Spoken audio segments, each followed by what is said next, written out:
다 같이 기도드리겠습니다. 항상 빛으로 다가오시는 하나님, 오늘도 고개 숙여 주님께 간절히 기도드립니다. 각자의 처한 어려움으로 어둠 속에 있었을지도 모를 성도들에게 항상 먼저 찾아와 주시고 빛과 위로가 되시는 하나님께 감사를 드립니다. 주님, 저희의 삶 가운데서 수많은 인간관계로는 채워지지 않는 허무함과 고독감이 있습니다. 저의 삶 자체가 하나님 한 분만으로도 충분한 삶이 되게 하여 주시길 원하며 저희가 구하는 것들 하나하나가 하나님이 저희에게 소망하는 것이길 원합니다. 주님, 오늘은 특별히 권호진 목사님께서 까닭 없이 하나님을 경외할 수 있습니까? 라는 제목으로 말씀을 전하십니다. 세상 모든 일에는 합당한 이유가 있어야 하는 줄로 알고 있습니다. 하지만 하나님과의 관계에서 진정으로 까닭 없이 하나님을 바라보고 저희가 경외할 수 있을까요? 또 그러기 위해서 저희가 마음에 새겨야 할 것은 무엇일까요? 이 시간 통해서 깊이 알고 깨닫는 은혜의 시간이 되게 하여 주시옵소서. 하나님께서 함께하여 주실 줄 믿습니다. 사랑 많으신 예수님 이름으로 기도합니다.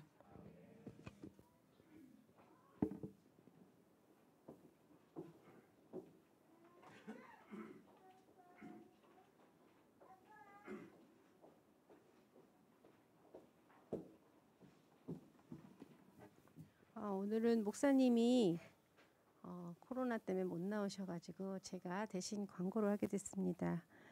주보 보시면은 이제 모든 예배가 수용 인원 제한이 없어져서 다 참석할 수 있으셔서 이제는 웬만하면 대면 예배로 다 함께 모여서 하나님을 찬양했으면 좋겠습니다. 그래서 이제부터는 이제 예배에 출석 인원 뭐 그런 거 제한 없어서 신청 안 하셔도 되고요.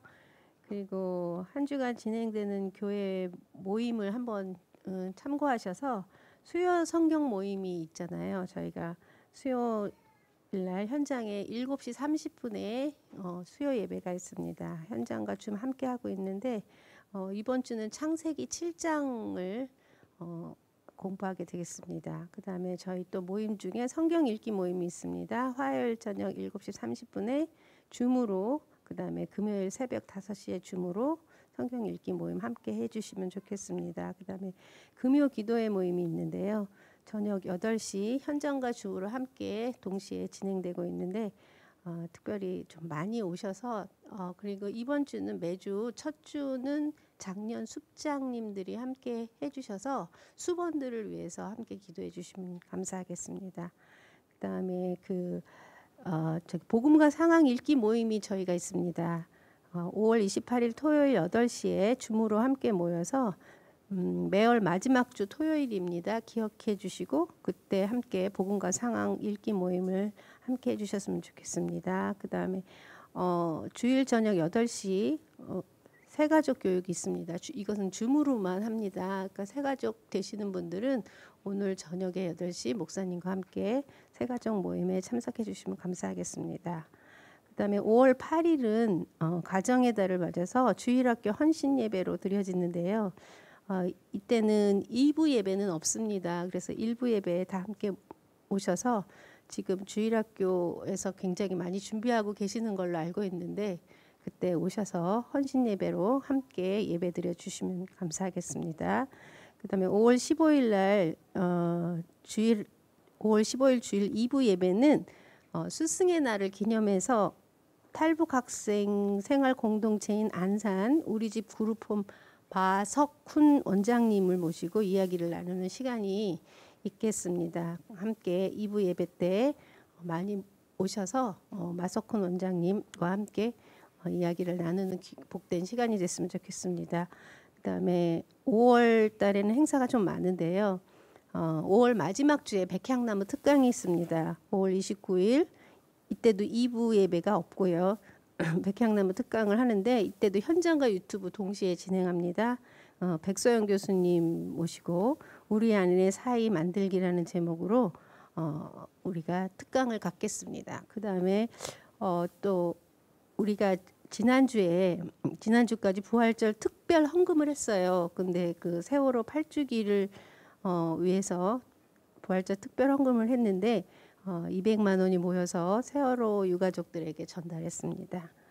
그리고 오늘 혹시 새로 나오신 분이 계신 것 같아요. 한번 저희 교회는 새로 나오신 분이 일어서셔서 자기소개를 하는 그런 시간이 있습니다. 저쪽에 새로 나오신 분이 계신 것 같은데 일어나셔서 이름 성함을 한번 말씀해 주시면 감사하겠습니다.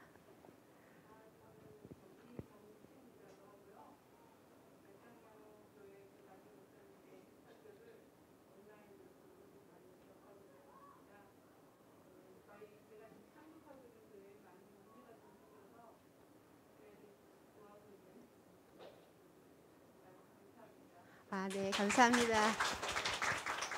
네, 오늘 말고 다음 주에 목사님과 저희 담임 목사님과 함께 만나시면 감사하겠습니다. 오늘 우리 목사님이 다 아시는 것처럼 코로나로 오늘 참석 못하게 되셔서 감사하게도 목사님의 가장 절친이신 권어준 목사님께서 오늘 저희에게 말씀을 전해주실 텐데요. 권어준 목사님에 대해서 잠깐 소개하도록 하겠습니다. 우리 권 목사님은 서울대 종교학과를 나오시고 감신대 신대원을 졸업하시고 그 예일대학교 신대원과 하버드대에서 박사과정을 수료하셨습니다. 그리고 피지에서 선교사님으로 사역하셨고요. 그리고 미국 보스턴에서 목회하시다가 작년에 월드비전 담당 목사님으로 부임하셨는데요. 오늘 저희에게 정말 꼭 필요하고 귀한 말씀을 전해주셔서 너무 감사합니다. 오늘 권 목사님 말씀 전해주시겠습니다.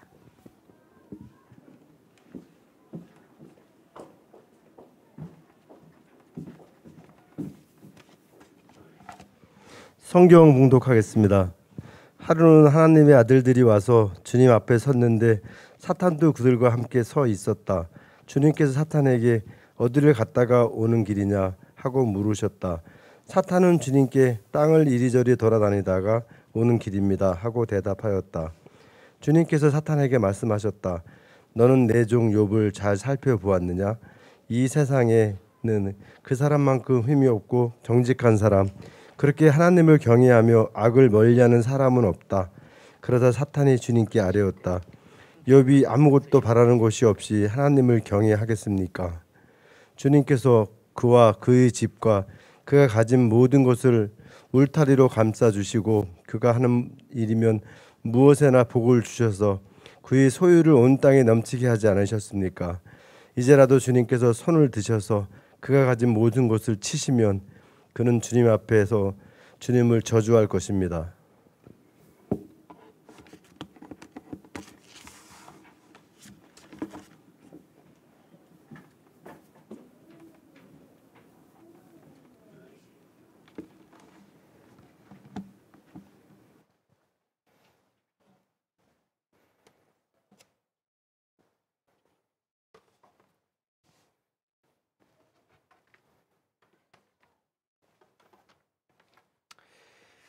네, 여러분 안녕하세요. 잘 들리시나요? 저는 갇혀 있는 느낌이 들어가지고.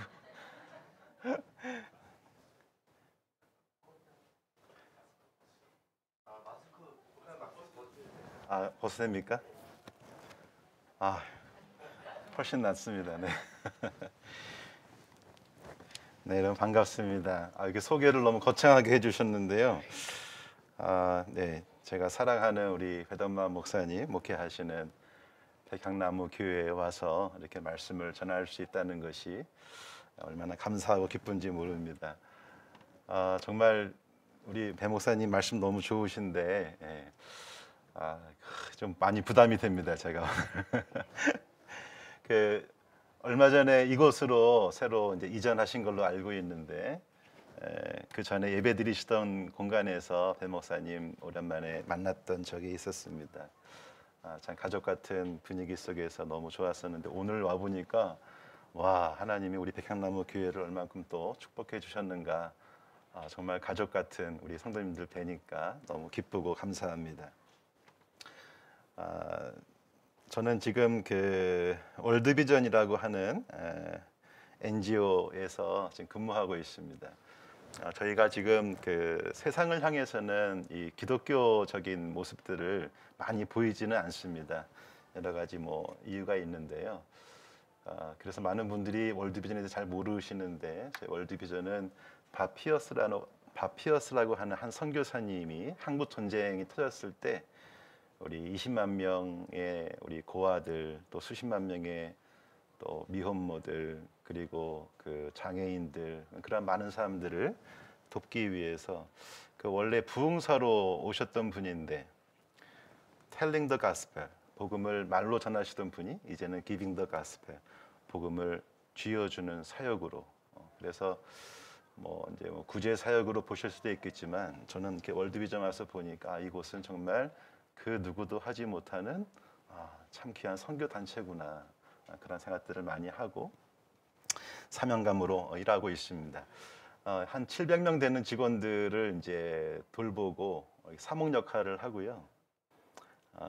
우리 직원들을 만났는데 제가 좀 두 가지 정도 놀랍니다. 하나는 뭐냐면 소위 이제 그 목회자가 아닌 일반 성도님들이신데 이렇게 그 회사에서 신앙과 소명으로 열심히 하나님 나라를 위해서 헌신하시는 분들이 있다는 게, 전 직원분들 보면서 매일매일 도전받고 목회자인 저 자신을 이렇게 돌아보는 그러한 시간들입니다. 또 한 가지는 제가 태어나서 처음으로 직장 생활을 하는 거예요.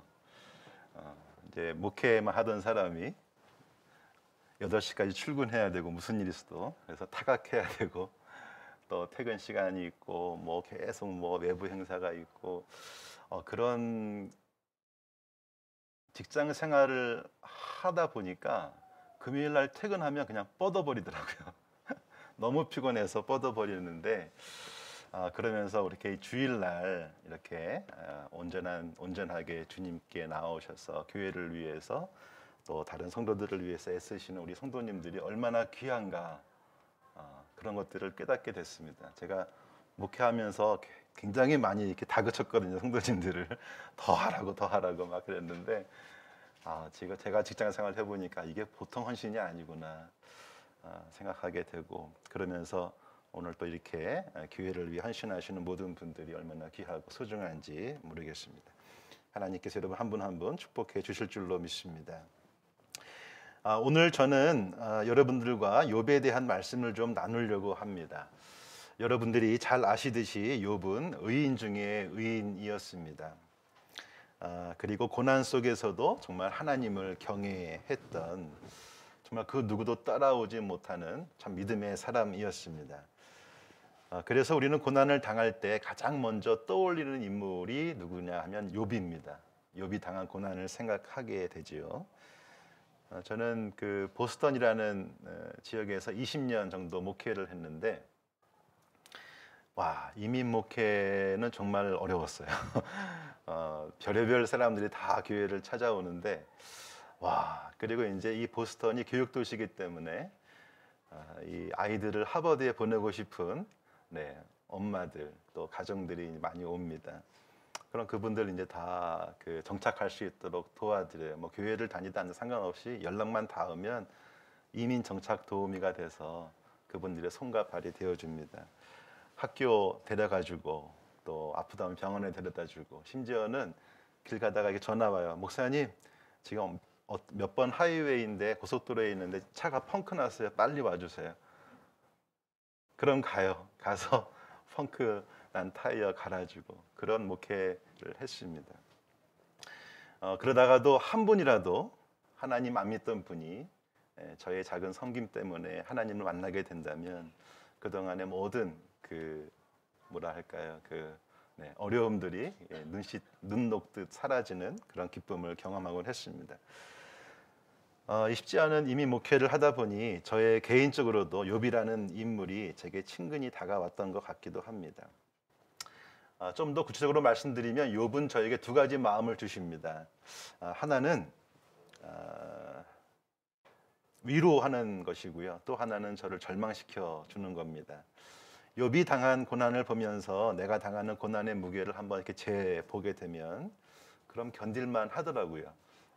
욥이 이렇게 큰 고난을 받았는데 이 정도는 내가 견뎌야지, 이런 마음의 위로가 찾아옵니다.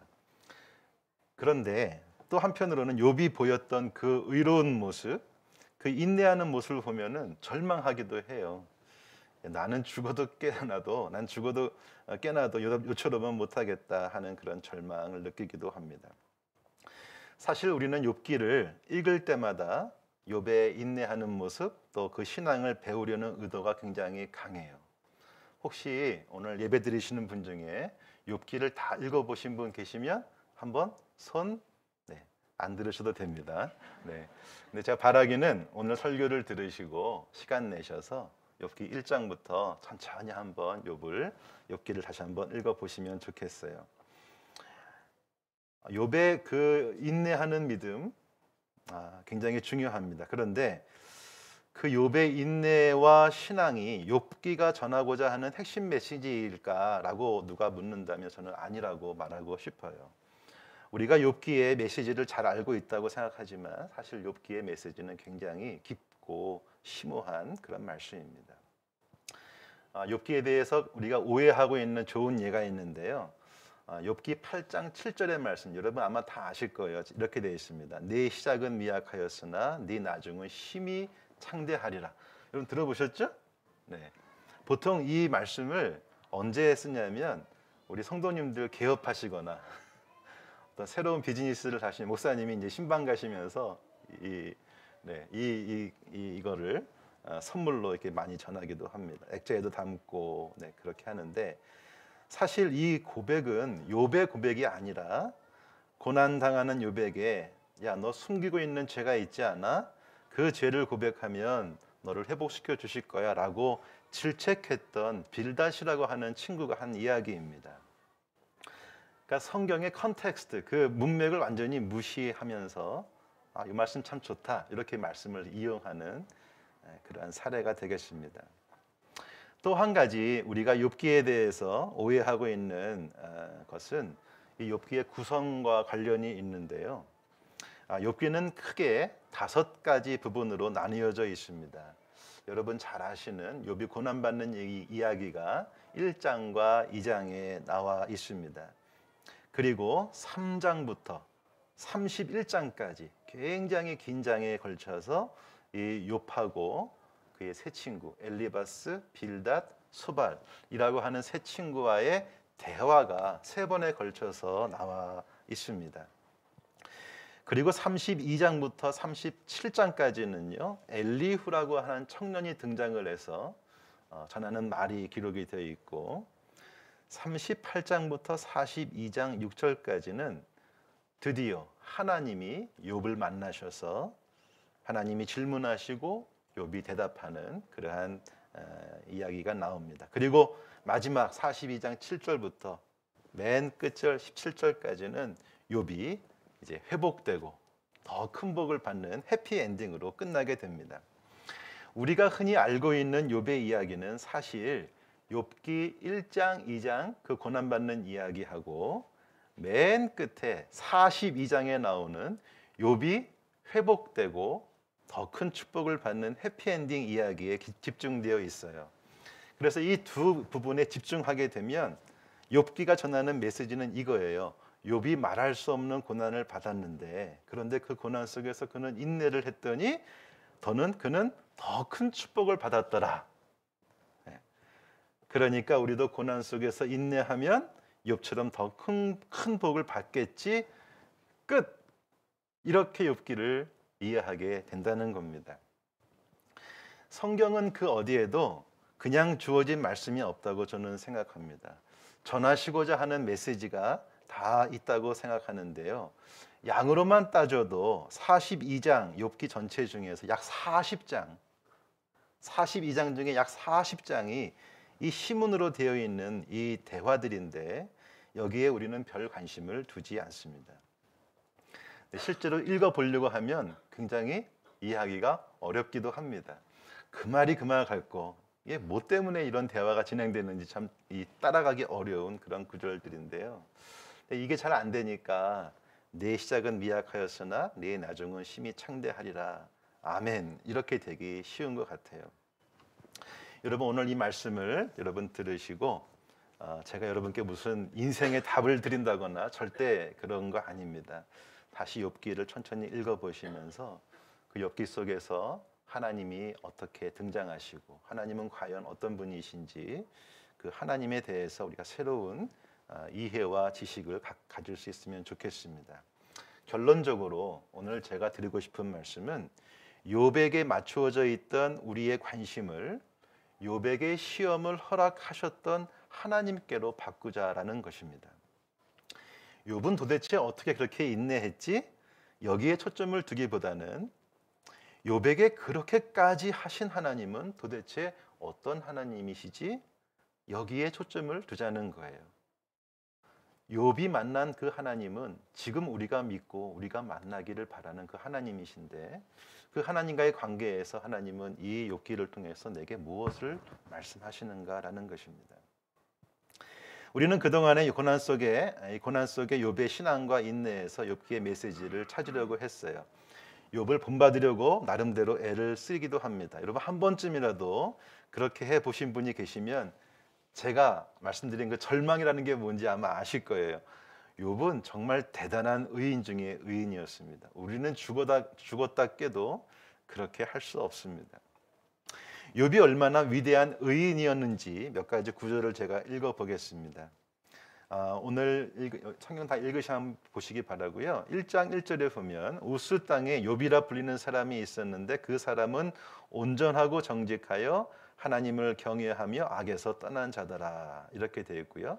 3절에 보면 동방에서 가장 훌륭한 자더라 이렇게 되어 있고 또 5절을 보면 그 10명의 자식이 있었는데 이 자식들이 잔치를 끝낼 때마다 항상 그들을 불러서 다시 한번 성결케 하고 아침에 번제를 드리는 것을 볼 수 있습니다. 혹시 내 아들들이 죄를 범하여 마음으로 하나님을 욕되게 하였을까 합니다. 욥의 행위가 항상 이러했다 이렇게 기록하고 있습니다. 오늘 읽으신 본문의 말씀 8절을 보시면 하나님이 사단에게 욥을 자랑합니다. 사단이 먼저 욥을 꺼낸 게 아니고 하나님이 먼저 욥을 꺼내십니다. 그러면서 이렇게 말씀하셨어요. 네가 내 종 욥을 주의하여 보았느냐? 그와 같이 온전하고 정직하여 하나님을 경외하며 악에서 떠난 자는 세상에 없느니라. 하나님이 자랑하시는 거예요. 그 2장에 넘어가시면 사탄이 욥을 한번 시험을 주고 다시 돌아왔을 때 또 이렇게 하나님이 물으셨어요. 네가 내 종 욥을 주의하여 보았느냐? 그와 같이 온전하고 정직하여 하나님을 경외하며 악에서 떠난 자가 세상에 없느니라. 네가 나를 충동하여 까닭 없이 그를 치게 하였어도 그가 여전히 자기의 온전함을 굳게 지키었느니라. 여러분 욥은요 이 하나님과의 관계 속에서만 의로운 사람이 아니었습니다. 그는 세상 속에서도 존경과 의로움을 한 몸에 받았던 사람이었습니다. 이 세 친구들과의 대화 속에서 자신의 의로움을 나타내는 말이 여러 번 등장하는데 특히 29장에 보시면 29장을 제가 한번 새번역 성경으로 읽어보겠습니다. 한번 들어보세요. 내 소문을 들은 사람들은 내가 한 일을 칭찬하고 나를 직접 본 사람들은 내가 한 일을 기꺼이 자랑하고 다녔다. 내게 도움을 청한 가난한 사람들을 내가 어떻게 구해 주었는지 의지할 데가 없는 고아를 내가 어떻게 잘 보살펴 주었는지를 자랑하고 다녔다. 비참하게 죽어가는 사람들도 내가 베푼 자선을 기억하고 나를 축복해 주었다. 나는 늘 정의를 실천하고 매사를 공평하게 처리하였다. 나는 앞을 못 보는 이에게는 눈이 되어주고 발을 저는 이에게는 발이 되어주었다. 궁핍한 사람들에게는 아버지가 되어주고 알지도 못하는 사람들의 하소연도 살펴보고서 처리해 주었다. 악을 행하는 자들의 턱뼈를 으스러뜨리고 그들에게 희생당하는 사람들을 빼내어 주었다. 대단한 사람 아닙니까? 31장에는요 더 자세하게 욥의 의로움을 이렇게 전하고 있습니다. 본인의 고백이에요. 젊은 여인을 음탕한 눈으로 바라보지 않겠다고 나 스스로 엄격하게 다짐하였다. 여자나 유혹하고 다니면 위에 계신 하나님이 내게 주실 몫이 무엇이겠으며 높은 곳에 계신 전능하신 분께서 내게 주실 유산은 무엇이겠느냐. 불의한 자에게는 불행이 미치고 악한 일을 하는 자에게는 재앙이 닥치는 법이 아닌가. 하나님은 내가 하는 일을 낱낱이 알고 계신다. 내 모든 발걸음을 하나하나 세고 계신다. 나는 맹세할 수 있다. 여태까지 나는 악한 일을 하지 않았다. 다른 사람을 속이려고도 하지 않았다. 하나님이 내 정직함을 공평한 저울로 달아보신다면 내게 흠이 없음을 아실 것이다. 내 남종이나 여종이 내게 탄원을 하여 올 때마다 나는 그들이 하는 말에 귀를 기울이고 공평하게 처리하였다. 그렇게 하지 않았더라면 내가 무슨 낯으로 하나님을 뵈며 하나님이 나를 심판하러 오실 때에 내가 무슨 말로 변명하겠는가. 나를 창조하신 바로 그 하나님이 내 종들도 창조하셨다. 노예제도가 있던 그 시대에 이러한 전혀 이 계급의식도 없는 거예요. 정말 그 종들을 하나님의 자녀로 인정하는 모습입니다. 심지어는 이런 말씀도 있어요. 내 원수가 고통받는 것을 보고 나는 기뻐한 적이 없다. 원수가 재난을 당할 때에도 나는 기뻐하지 않았다. 나는 결코 원수들이 죽기를 바라는 기도를 하여 죄를 범한 적이 없다. 원수까지 품었어요. 이제는 전능하신 분께서 말씀하시는 대답을 듣고 싶다. 내 원수가 나를 고발하면서 뭐라고 말하였지? 내가 저지른 죄가를 기록한 소송장이라도 있어서 내가 읽어볼 수만 있다면 나는 그것을 자랑스럽게 어깨에 메고 다니고 그것을 왕관처럼 머리에 얹고 다니겠다. 나는 내가 한 모든 일을 그분께 낱낱이 말씀드리고 나서 그분 앞에 떳떳이 서겠다. 보통 의롭게 산다고는 우리가 말할 수 있겠는데요. 여러분, 하나님 앞에서 이렇게 자신의 의로움을 항변할 수 있는 사람이 있다면 그거는 욥밖에 없을 겁니다. 욥은 정말 흠잡을 데가 없는 완벽한 의인이었습니다. 이 자리에 욥처럼 의롭다 생각하시는 분, 또 말할 수 있는 분 계시면 제가 나중에 맛있는 점심 대접하겠습니다. 우리 안에는 없습니다. 우리는 욥처럼 할 수 없습니다. 그는 정말 의인 중에 의인이었습니다. 그런 그가 자신이 이해할 수 없는 고난을 당하게 되었습니다. 재산을 다 잃었습니다. 자녀를 다 잃었습니다. 아내는 그를 저주하고 떠나가 버렸습니다. 심지어 그의 몸에 욕창이 나서 기와장으로 몸을 긁으며 죽음의 문턱을 넘나드는 상황이 되었습니다. 나 같은 의인에게 고난을 주시는 하나님, 당신은 도대체 어떤 분이시냐? 여러분, 그 질문이 나오지 않겠습니까? 이 처절한 고난 속에서도 절대 침묵하시는 당신은 도대체 어떤 하나님이시냐?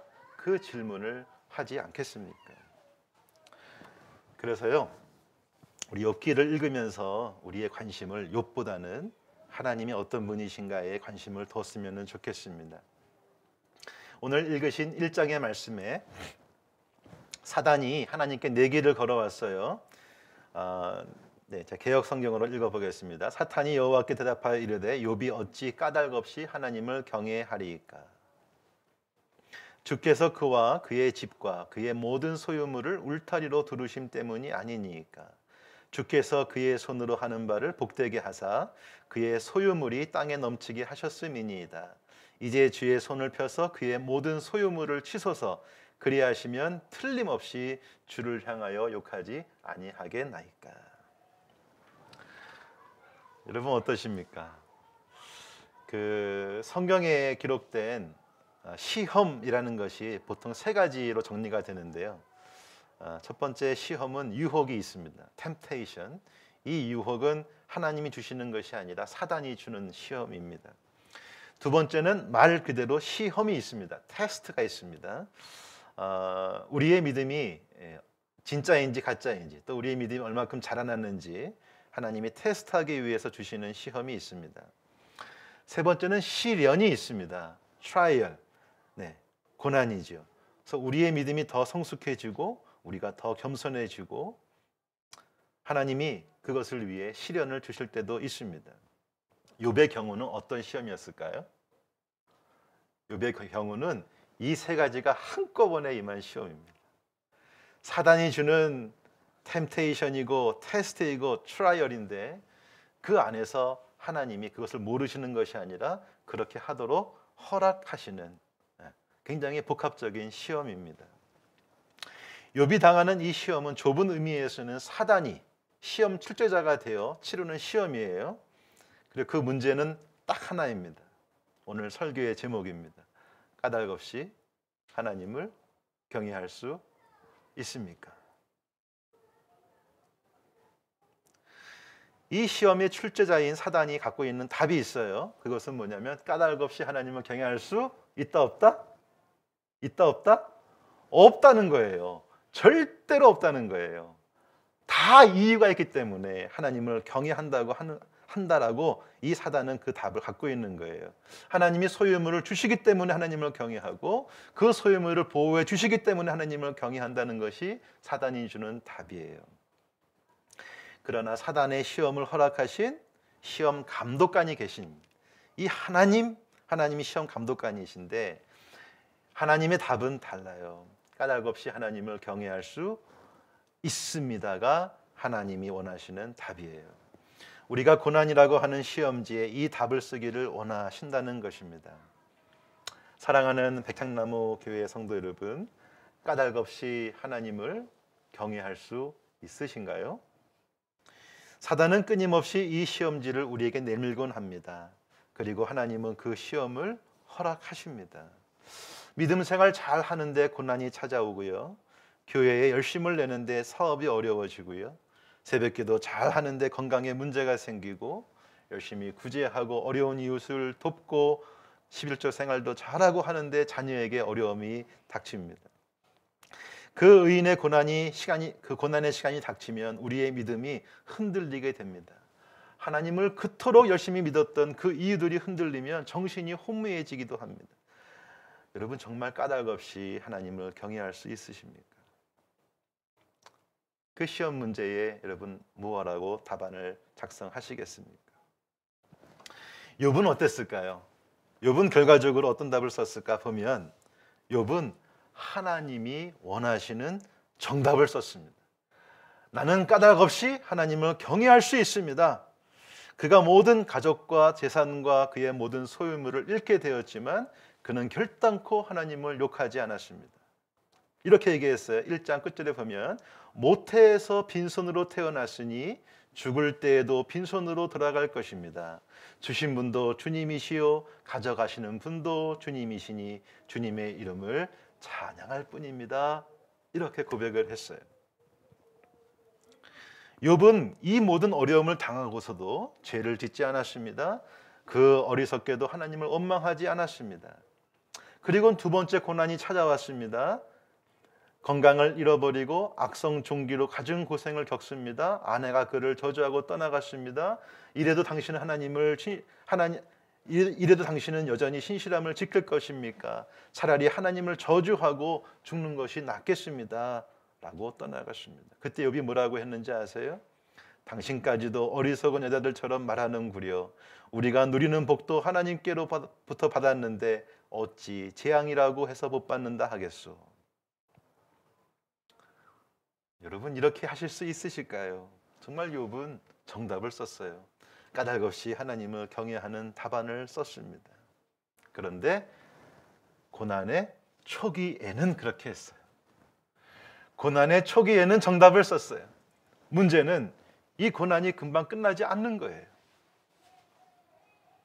그 말씀 보면 새 친구가 찾아옵니다.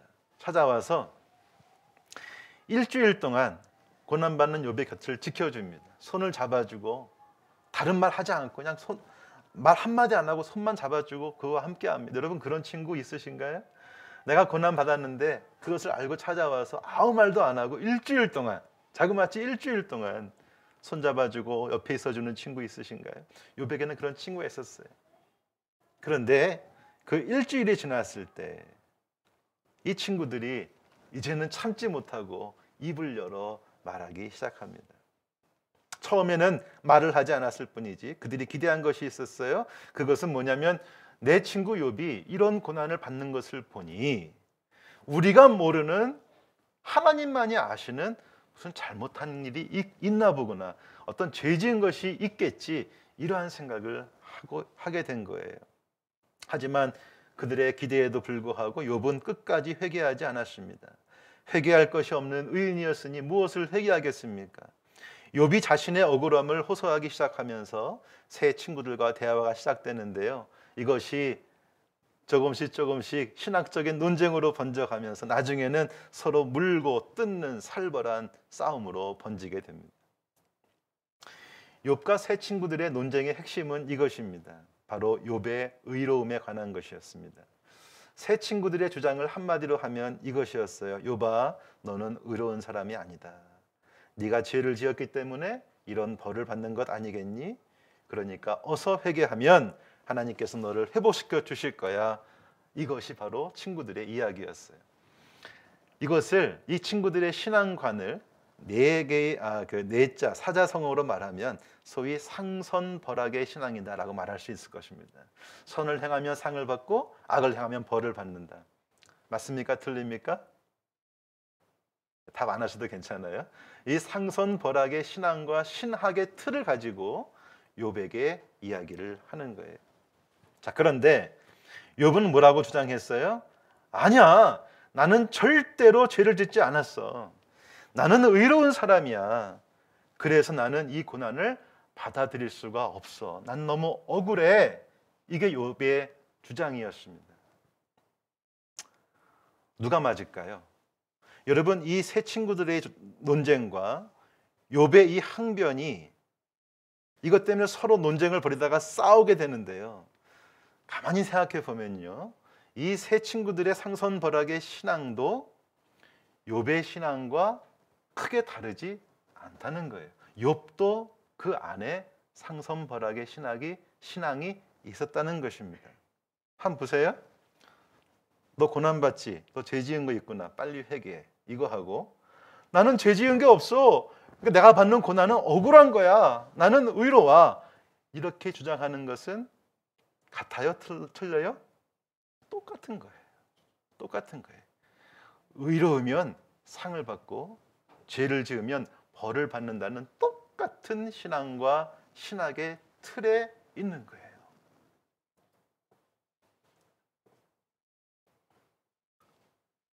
욥은 의로운 사람이었지만 욥기가 이 욥의 이야기를 통해서 우리에게 주시고 싶은 것은 우리 안에 있는 그 상선벌악의 신앙, 소위 인과응보의 신앙, 그 신앙의 틀을 깨야 되지 않겠냐라는 것입니다. 하나님은 도대체 어떤 분이시길래 어떤 성품을 갖고 계신 분이시기 때문에 이렇게 하시는 것이냐?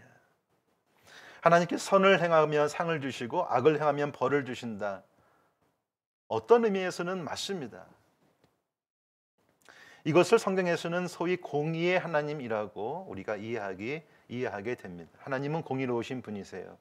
지금 욥이 자신의 고난을 받아들이지 못해 괴로워하고 있는 것은 이 공의의 하나님 신앙 때문이 아닌가 싶습니다. 공의로우신 하나님께서 왜 의인에게 상을 주시지 않고 고난을 주시고 벌을 내려주시는가 이해할 수가 없었던 거예요. 이러한 욥의 처절한 질문 앞에 엘리후라는 청년이 등장을 합니다. 마치 세례 요한이 예수님 오시기 전에 회개의 세례를 베풀었던 것처럼, 그래서 예수님 만날 준비를 시켰던 것처럼 이 엘리후라는 사람이 등장해서 욥이 자신이 보지도 못하고 있던 하나님의 그 성품을 하나씩 깨달을 수 있도록 도와줍니다. 한 가지 예가 35장 5절로 7절의 말씀인데요. 엘리후가 이렇게 말을 합니다. 그대는 하늘을 우러러보라. 그대보다 높이 뜬 구름을 바라보라. 그대가 범죄한들 하나님께 무슨 영향이 있겠으며 그대의 악행이 가득한들 하나님께 무슨 상관이 있겠으며 그대가 의로운들 하나님께 무엇을 드리겠으며 그가 그대의 손에서 무엇을 받으시겠느냐. 여러분, 이게 뭘까요? 우리는 보통 믿음 생활할 때 하나님을 위해 이것을 한다. 내가 하나님께 좀 도움이 됐으면 좋겠다. 그런 생각으로 많이 헌신하기도 합니다. 근데 오늘 엘리후의 말을 따르면 그러한 우리의 헌신과 그러한 우리의 노력이 하나님께 무슨 도움이 될까요? 또 반대로 우리가 헌신하지 않는다고, 우리가 뭐 이렇게 하지 않는다고 하나님께 무엇이 부족해지겠어요? 하나님은 우리의 생각을 훨씬 뛰어넘으시는 전능하시고 전지하신 너무나 크신 분이시라는 겁니다. 엘리후의 만남 뒤에 드디어 하나님이 등장하십니다. 38장에서 등장하시는데 등장하자마자 욥에게 쉴 틈 없이 질문을 쏟아내십니다. 38장에 보시면 천지창조의 이야기를 쫙 하십니다. 천지창조, 내가 천지를 창조할 때 너는 어디에서 무엇을 하고 있었느냐, 그리고 우주 만물의 운행을 이렇게 보여주십니다. 그러면서 욥에게 묻습니다. 네가 그때 거기 있었느냐? 네가 이것을 다 할 수 있느냐? 네가 이것을 다 아느냐? 계속 몰아가시면서 하나님의 전지하심, 전능하심, 무소부재하심, 그것을 보이십니다. 39장에 넘어가서는 자연의 동물 세계를 말씀하시는데 특별히 산염소, 들나귀, 들소, 타조, 야생말, 독수리 등등 이 사람이 길들이기 어려운 야생 동물을 말씀하시면서 또 묻습니다. 네가 이거 다 알아? 네가 이거 다 할 수 있어? 계속 몰아가시니까 욥이 마침내 입을 열어서 40장 3절에 이야기를 합니다. 욥이 여호와께 대답하여 이르되 보소서, 나는 비천하오니 무엇이라 주께 대답하리이까? 손으로 내 입을 가릴 뿐이로소이다. 내가 한번 말하였사온즉 다시는 더 대답하지 아니하겠나이다. 욥이 회개했어요? 안 했어요? 아직 회개하진 않았어요. 그런데 그 하나님의 크심 앞에서 그냥 충격을 받은 거죠. 충격을 받은 거예요. 내가 더 이상 말을 하지 못하겠습니다. 충격을 받은 거죠. 그리고 이어지는 40장 8절에 보시면 하나님이 이렇게 말씀하십니다. 네가 내 공의를 부인하려느냐? 내 의를 세우려고 나를 악하다 하겠느냐? 이 땅에 있는 교만한 자들을 네가 낮출 수 있다면 너의 오른손이 너를 구원할 수 있다고 내가 인정해 주겠다라고까지 말씀을 하십니다. 그리고는 베헤못이라고 하는 동물, 리오야단이라고 하는 동물, 정확히 어떤 동물인지 몰라요. 고대의 무슨 생물인 것 같은데 어떤 사람은 악마다, 악어다, 하마다 여러 가지 얘기하지만 우리는 모릅니다. 근데 이 동물들은 우리가 길들일 수도 없고 세상의 악을 상징하는 동물이에요. 그 세상의 악까지도 통치하시는 하나님을 드러내십니다. 바로 이것이 무엇이냐? 하나님의 절대 통치하심이에요. 하나님의 절대 통치하심. 그리고 우리 인간이 어떻게 하느냐에 따라서 움직이는 하나님이 아니라 우리와는 상관없이 하나님이 스스로 움직이실 수 있는, 행하실 수 있는 절대 자유를 스스로 하나님이 보여주시는 것입니다. 욥이 그 하나님을 만난 이후에 42장 1절로 6절에 드디어 회개합니다. 한번 읽어보세요. 들어보세요. 욥이 여호와께 대답하여 이르되 주께서는 못하실 일이 없사오며 무슨 계획이든지 못 이루실 것이 없는 줄 아오니 무지한 말로 이치를 가리는 자가 누구니까? 나는 깨닫지도 못한 일을 말하였고 스스로 알 수도 없고 헤아리기도 어려운 일을 말하였나이다. 내가 말하겠사오니 주는 들으시고 내가 주께 묻겠사오니 주여 내게 알게 하옵소서. 내가 주께 대하여 귀로 듣기만 하였사오나 이제는 눈으로 주를 배움나이다. 그러므로 내가 스스로 거두어 드리고 티끌과 재 가운데에서 회개하나이다. 욥이 드디어 회개했습니다. 여러분, 욥은 회개할 것이 없는 의인 중에 의인이었습니다. 친구들이 그렇게 회개하라고 촉구해도 회개할 것이 없다고 답답해했던 그였습니다. 그러나 그는 하나님을 만나 하나님의 절대 통치가 무엇인지를 알게 되고 절대 자유하심이라고 하는 그분의 그 세계를 깨닫고 나서 자신의 교만함을 회개합니다. 그것은 곧 자기의 의로움이었습니다. 상선벌악의 틀 안에서 하나님을 내가 알고 있다고 했던 자신의 교만이었습니다. 욥은 의로운 사람이었어요. 그러나 그의 의로움이 하나님을 온전히 만나지 못하게 가로막는 그의 신앙의 걸림돌이었다는 것입니다.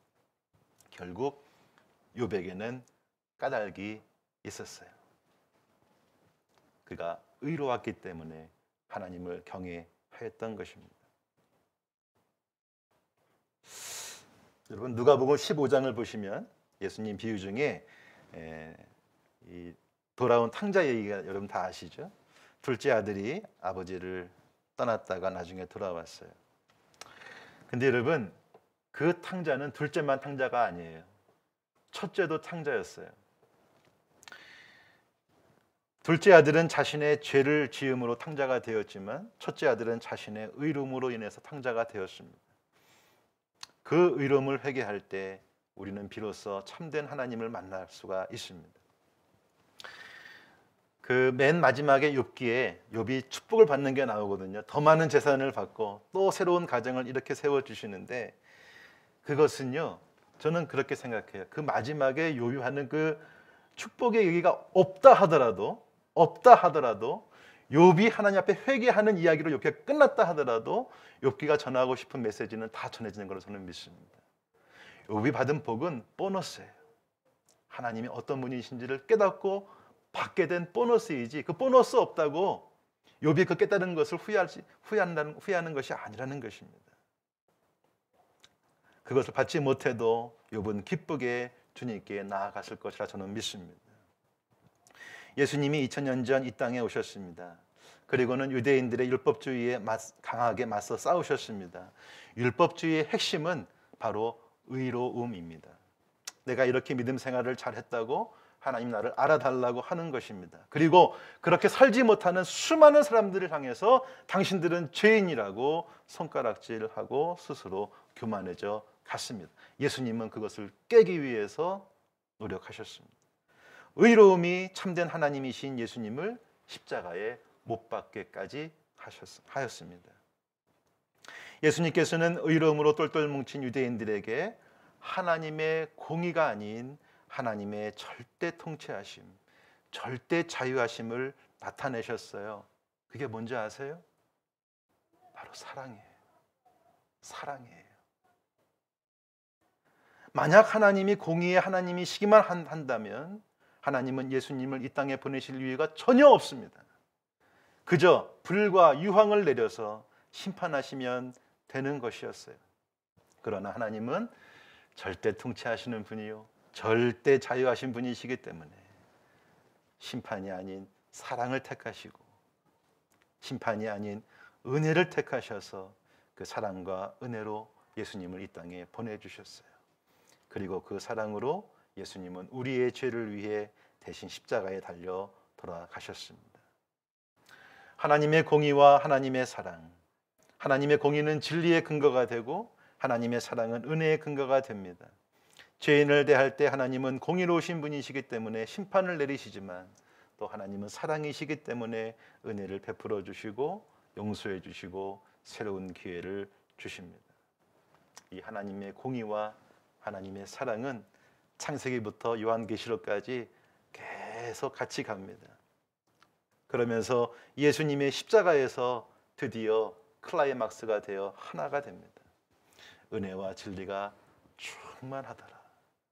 우리 예수님 안에 그 은혜와 진리가 충만합니다. 바로 하나님의 절대 통치와 절대 자유를 보이신 분이 바로 예수님이십니다.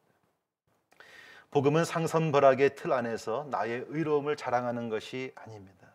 그 틀을 깨시고 인생과 온 우주의 참주인이신 하나님을 뜨겁게 만나는 것입니다. 그것이 바로 복음입니다. 월드비전에서 일하면서 여러 가지 긴급 구호 사태가 벌어집니다. 금년만 해도 우크라이나 전쟁이 터지면서 긴급 구호하게 되었고 또 바로 국내산 뿔이 번져가면서 많은 이재민들이 발생을 하였습니다. 이제 모금하는 기간이니까 어떻게 모금하는가 이렇게 보는데 정말 열심히들 모금합니다. 그리고 얼마나 많은 교회와 성도님들이 함께 이 마음을 모아주시는지 몰라요. 근데 어느 날 직원이 저한테 찾아와서 이런 얘기해요. 목사님, 마음이 되게 불편해요. 왜요? 그랬더니 저 우크라이나 땅에 또 국내 산불로 고통당하는 많은 분들이 계시는데, 많은 아이들이 있는데 저는 이렇게 직장 생활하면서 월급 받고 평안하게 사는 게 너무 힘들어요. 그러는 거예요. 그러면서 하나님은 무엇을 하고 계실까요?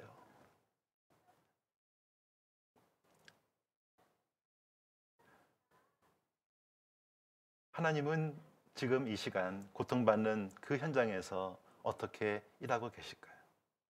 여러분, 우리는 그것을 다 알 수 없습니다. 하나님의 세계를 우리는 다 알 수 없어요.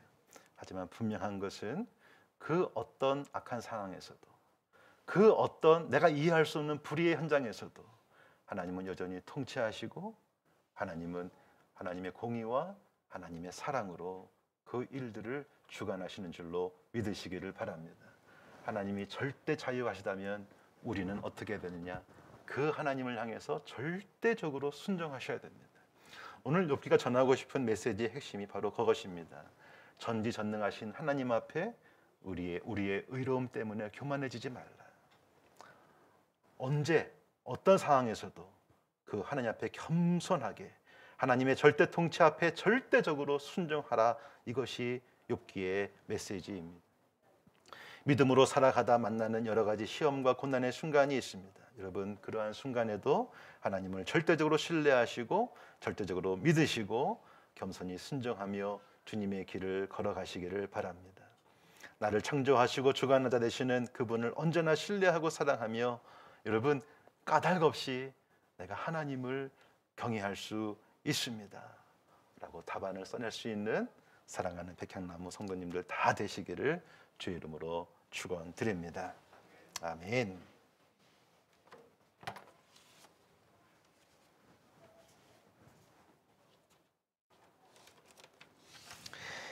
우리 사명선언문 다 함께 일어나셔서 함께 사명선언문 읽겠습니다. 시작. 백향나무 교회는 삶의 모든 영역에서 하나님을 경외하며 제자의 삶을 실천하는 신앙 공동체를 지향합니다. 교회 안에서는 새를 품고 쉼터를 제공하는 백향나무처럼 지친 성도를 품고 연약한 무릎을 서로 일으켜 세우도록 노력하겠습니다. 온전한 예배와 성도의 교제를 위해 정성을 다하겠습니다. 성경의 진리를 탐구하고 실천하겠습니다. 교회 밖에서는 인애를 실천하고 정의를 지켜 하나님의 이름을 높이겠습니다. 선한 사마리아인으로 그리스도의 사랑이 필요한 이웃들을 섬기겠습니다. 하나님 나라의 실현을 꿈꾸며 땅끝까지 온 힘을 다해 복음을 전하겠습니다. 아멘. 우리 패송 찬양하겠습니다.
사랑의 하나님 감사드립니다.